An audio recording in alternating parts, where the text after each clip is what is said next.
අද අපි කතා කරන්න යන්නේ හීනවන ශේෂ ක්‍රමය සම්බන්ධයෙන්. එතකොට මේක එක්සෑම් එකේ ලකුණු 10ක් ගන්න පුළුවන් ගාණක්. මේකෙදි ඇත්තටම අහන්නේ ක්‍රම දෙකක් තියෙනවා.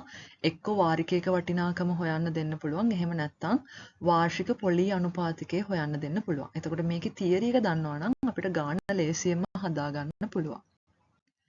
එතකොට වාරිකයක වටිනාකම සෙවීමේ ක්‍රමයට අනුව අපි මුලින්ම දැන් මේක පහසු ගෙවීමේ ක්‍රමයටනේ අපි ගන්න. එතකොට මූලික ගෙවීමක් කරනවා. මේ මූලික ගෙවීමෙන් පසු අපි හොයන්න ඕනේ ඉතිරි ණය මුදල. කියන්නේ මුළු වටිනාකමෙන් පළමු ගෙවීම ගෙවුවට පස්සේ තව ඉතිරි ණය මුදල කීයද කියලා.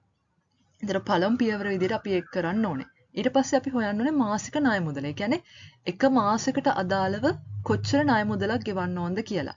කියන්නේ ඉතිරි වෙච්ච ණය මුදල ගෙවන්න ඕනේ වාරික ගණන. ඒතර මේ වාරික ගණන කියන එක ගානේ දත්තයක් විදිහට සඳහන් වෙනවා.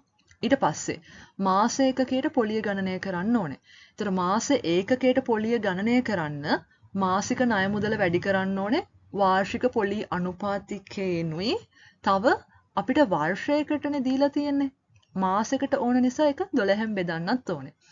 ඒ වගේම ඊට පස්සේ අපි හොයන්න ඕනේ මෙතනදී මාස ඒකක ගණන. මාස ඒකක ගණන හොයන්න අපිට සූත්‍රය තමයි වාරික ගණන වැඩි කිරීම වාරික ගණන ධන 1 බෙදීම 2. ඊට පස්සේ මේ පියවරෙන් පස්සේ අපි හොයන්න ඕනේ මුළු පොලිය. මුළු පොලිය කියන්නේ මාස ඒකකයට පොලිය වැඩි කරන්න ඕනේ මාස ඒකක ගණනේ.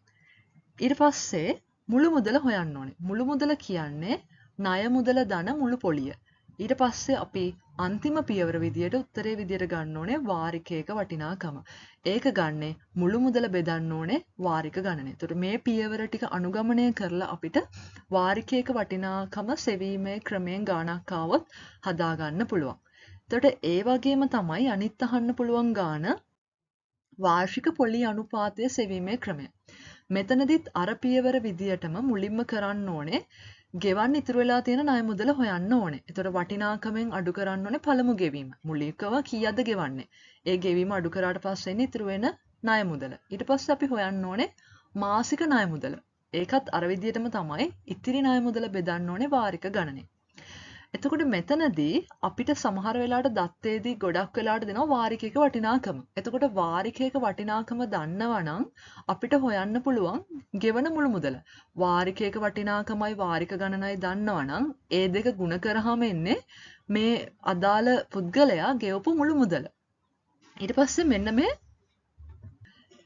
මෙතනදී අපි මුළු පොලිය හොයාගන්න පුළුවන් ලේසියෙන්. ඒ කියන්නේ ගෙවන මුළු මුදලෙන් ණය මුදල අඩු කරාම අපිට එන්නේ මුළු පොලිය කොච්චරක්ද කියලා. මුළු පොලිය හොයන්න ගෙවන මුළු මුදලෙන් ණය මුදල අඩු කරන්න ඕනේ. ඉස්සෙල්ල එකේ වගේම මාස ඒකක ගාන හොයන්න එකම සමාන සූත්‍රයක් තියෙන්නේ වාරික ගණනට එකක් එකතු කරලා ඒ දෙන්නගේ ගුණිතය බෙදන්න ඕනේ 2කින්. ඊට පස්සේ මෙතනදී අපි හොයන්න ඕනේ මාස ඒකකයට පොලිය. මාස ඒකකයට පොලිය හොයන්නේ මුළු පොලිය බෙදන්න ඕනේ මාස ඒකක ගණනෙන්. අර කලින් හොයාගත්ත මාස ඒකක ගණන බෙදන්න ඕනේ මුළු පොලියෙන්. ඊට පස්සේ ඇත්තටම අන්තිම උත්තරේ එන්නේ වාර්ෂික පොලී අනුපාතිකය. අපි මේ ගණනය කිරීම කරේ හැබැයි මාසයකට අදාළව. එතකොට මාස ඒකකයට පොලිය බෙදීම මාසික ණය මුදල 100% වැඩි කරනවත් එක්කම 12න් ගුණ කරන්නත් ඕනේ.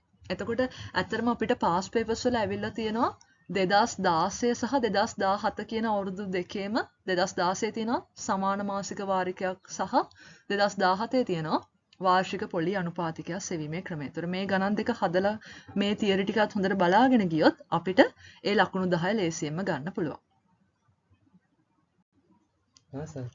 තවත් මෙවැනි වටිනා වීඩියෝ නැරඹීමට channel එක subscribe කරලා තියාගන්න. ස්තුතියි.